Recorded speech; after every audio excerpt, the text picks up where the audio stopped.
I begin by acknowledging the traditional owners of the land on which we meet today and pay my respect to elders, past, present and emerging. Hello, I'm Andrew Potter. Welcome to our Parliamentary Friends of MS event today, hosted by MS Australia. In our event today, we'll be hearing from people from MS Australia, from researchers and from parliamentarians. Some of the topics we're going to be talking about today include support, include research, include advocacy and include people's future. Before we begin with the event today, I'd like to share with you a little bit about my story and my life living with MS. I was diagnosed with relapsing remitting MS September 13, 1989, so it's 32 years ago. I experienced lots of different challenges living alongside MS. As I'm living with MS, continuing research into MS to find ultimately the elusive cure is absolutely my first and foremost ambition. Let's hope MS is something that used to be there, medications are around, and ultimately there is a cure. That would be, if there's ever going to be a legacy of a contribution from our organisation, from the state services, from the researchers, it will be to find the elusive cure, and we're ready. To get us started today, I'd like to introduce you to the Chair of MS Australia, Associate Professor Des Graham. My name's Des Graham. I'm the Chair of Multiple Sclerosis Australia. I was diagnosed with MS around 12 years ago and retired from paid employment around 5 years ago because of MS. So MS affects predominantly young females. In fact, 3 out of every 4 people who are diagnosed with MS are female. It occurs generally between the ages of 20 and 40, and if you think about that spectrum, it is prime time for family, for mortgages, for career paths, etc. When you're diagnosed with MS, a lot of that is affected, and so the economic burden through the loss of income, taxes paid, has a significant effect on the community, and the community then foots a bill that has risen from 2010 it was 1.2 billion, in 2017 it was 1.7 billion. Now that is just the economic impact. Then there's the quality of life impact, which is around 30% less for people with MS. So they enjoy their life some 30% less than the general population, and that is unacceptable. One of the great things about the Australian community is they are interested in research, and so they fund us, and we believe that the funding from the Australian community is now saturated. What we absolutely need is government funding. We need government funding assistance in order to help them, because the economic impact comes about because of the loss of wages, the loss of taxable income, the cost of disease. And if you think about the cost of disease, it starts from the point of diagnosis to the point of palliative care. And it affects the holistic being. So anywhere from transport to job placement, to hospital care, to palliative care, to housing, to assistant technology. So the continuum of support that is required for someone with MS is enormous. We're at a point now where we need to supercharge the agenda. We need government assistance. With the assistance that they are able to provide us, we will find a cure. We are so close, so close to a cure and to improving the outcomes for people with MS. For the people watching this video, if you fund MS research, you will not only find a cure, but you will leave a legacy that you will be proud of forevermore. Thank you so much for that, Des Graham. Great insights. I'd now like to introduce you to Senator Deb ONeill, the co-chair of the Parliamentary Friends of MS. Hello, I'm Senator Deborah ONeill. I'm a Labor Senator for the great state of New South Wales, and I'm also the co-chair of the Parliamentary Friendship Group for MS Australia. One thing that I've seen in my time as a parliamentarian, and in fact over the course of my life, is that most people that I meet, certainly most Australians, want something better for people who find themselves in the face of adversity, whether that's a bushfire, whether it's a flood, natural disaster, whether it's an illness or disease that comes to their family, we know that Australians want their government to invest in finding solutions for the problems that confront us. And health challenges are a really important part of what exercises the minds of Australians. People don't mind paying their tax, their full freight of tax, if they know that people in the community that they work and live amongst are going to get the health services that they need and deserve when the time comes. There have been significant breakthroughs in MS technologies and treatments, and it's very, very important that while that new knowledge is being developed, and while there is a community of research thinkers, that we capitalise on this moment to really stride ahead. The worst thing I think that could happen is if we took our foot off the throttle and slowed that research down. Right now, in terms of MS, this is a historical moment in terms of knowledge advance that we should really, really push on with. Good governments make decisions about how we invest in our people. I think MS is an issue that's worthy of very careful concern, and right now, with the research that's being undertaken and the leaps and bounds that have been undertaken by researchers, now Australia would be wise to continue its investment in MS research for the benefit of Australians and our friends internationally who benefit from our work, especially if we act collaboratively. Thank you so very much, Senator O'Neill. We'll now hear from Associate Professor and Neurologist Annika Vanderwalt about some great research into MS. My name is Anneke Vanderwalt. I'm the Director of the Multiple Sclerosis and Neuroimmunology Unit at the Alfred Hospital. And I lead a research group at Monash University at the Central Clinical School with the same name. I also act as the Chief Operating Officer of the MS Base Foundation, and we oversee the management of a large international database that contains almost 80,000 records of people living with MS all over the world.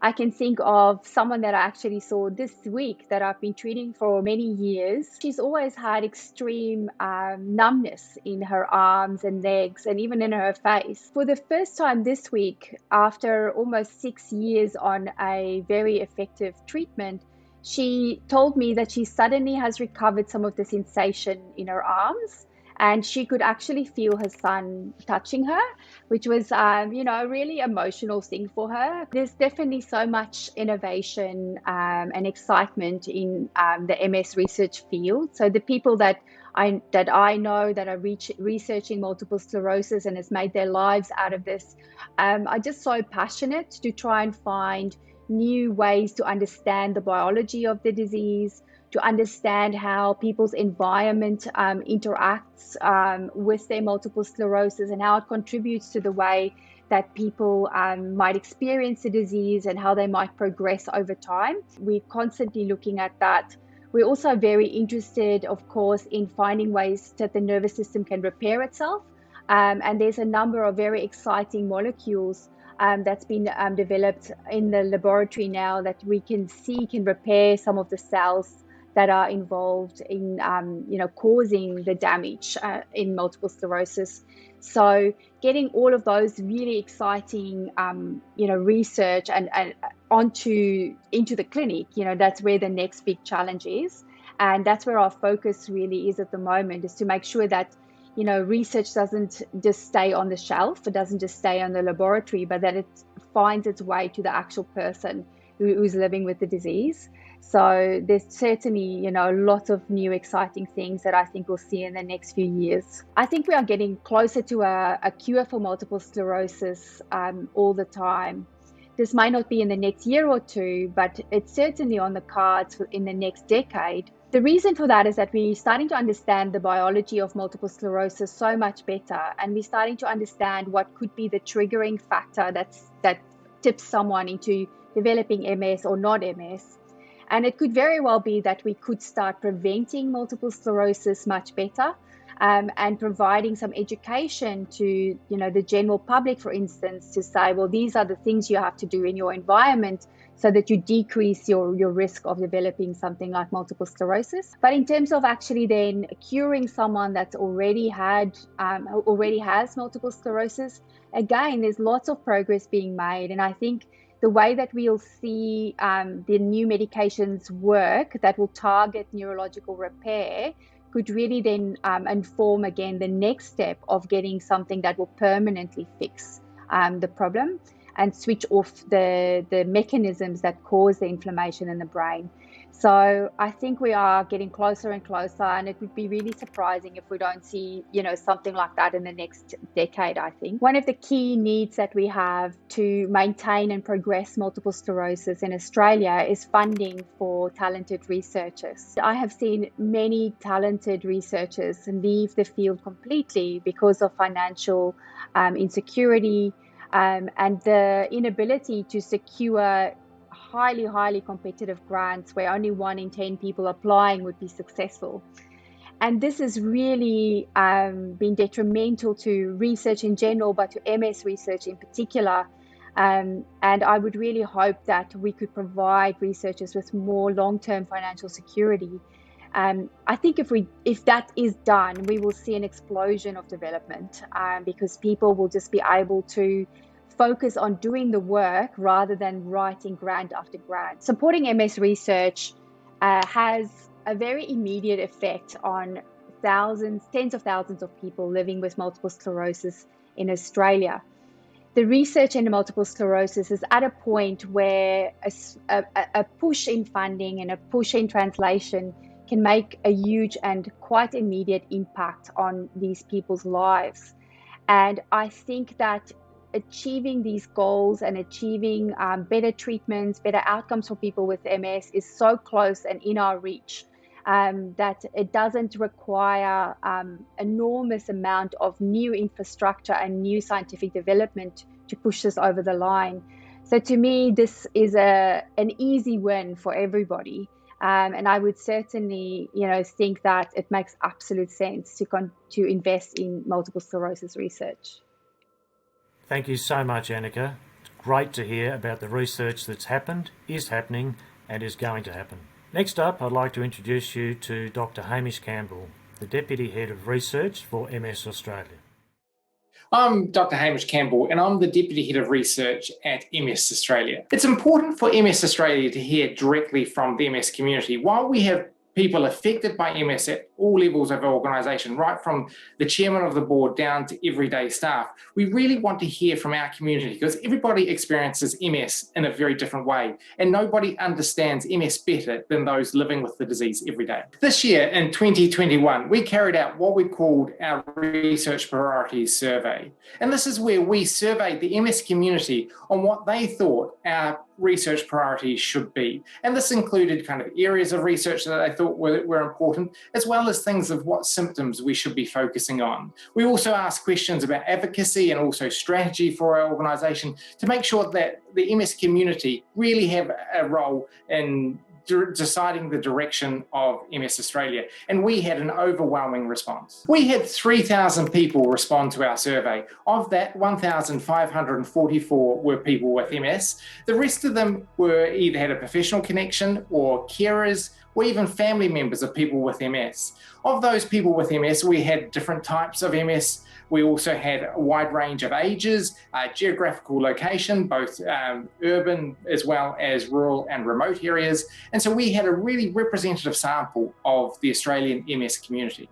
An important learning from the survey is people with MS are very interested in us developing ways that we can reverse the effects of MS, as well as preventing MS in the first place. And I think those are key areas that we're taking forward. MS Australia is going to use this information from the survey to really shape and form our research strategy going forward. We have taken the idea that reversing and repairing the effects of MS is very important. And so we've had targeted calls where we've asked scientists specifically for projects which will accelerate this goal. I think the survey has revealed what the MS community actually thinks and needs, and it's actually surprising. Most people in Australia know someone affected by MS. Currently, estimates are around 7 million people know someone with MS. So this is actually a big issue for all of Australia. This survey is probably one of the most in-depth surveys carried out by a disease charity in Australia, and actually probably worldwide. When we look at surveys carried out in places like the UK, looking at terms that people prefer to be referred to with MS, they had surveys of around 300 to 400 people. We have over 1,500 people. I think this gives us a really good, powerful survey to really ask the questions. MS research is in a very exciting phase. We've come a long way and we have great momentum. And I think we're going to see exciting developments happen in the next couple of years. Thanks, Hamish.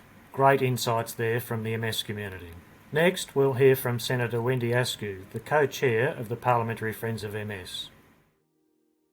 So I'm Wendy Askew, a Senator for Tasmania and also the co-chair of the Parliamentary Friends of MS. So the Parliamentary Friends group actually plays a major role in briefing other politicians within the building. So we actually use it as a tool to actually inform them about what it's like for people who are living with MS, but also the research that's being undertaken and also any other advances or any issues that they need to be aware of, so that when legislation comes before the Parliament, they're actually aware of why it's coming forward and are far more likely to support it and get behind it. So parliamentarians should really be excited about what's going on in the area of research for MS, because what it does is actually change people's lives and gives them back their lifestyle, helps them return to some sense of normality, and also makes their quality of life so much better. Looking back over the past 25 or even 40 years ago when my brother was diagnosed with MS, back then there were no treatments. It was let's just try and control this. Whereas now the treatments are actually making a huge difference and giving people that quality of life back again. So it's wonderful to be able to see that. So I think ongoing investment wherever possible is required.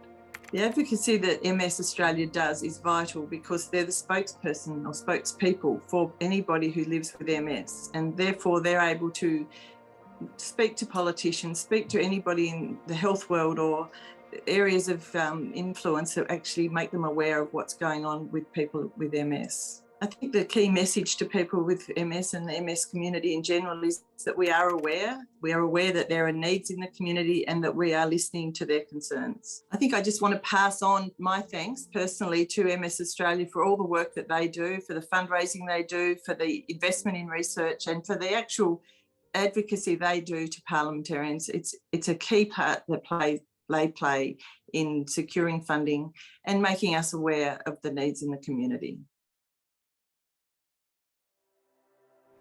Excellent. Thank you, Senator Askew. To finish our event today, I'll introduce you to the CEO of MS Australia, Mr. Rohan Greenland. I'm Rohan Greenland. I'm the CEO at MS Australia. Thank you everybody for joining us today for what has been a terrific, although virtual, Parliamentary Friendship Group event. We're very grateful for the MS community's great involvement in the research and advocacy agendas. We have a very motivated community. The MS community get right behind our wonderful events like the May 50K. They're supportive and engaged in the advocacy agenda.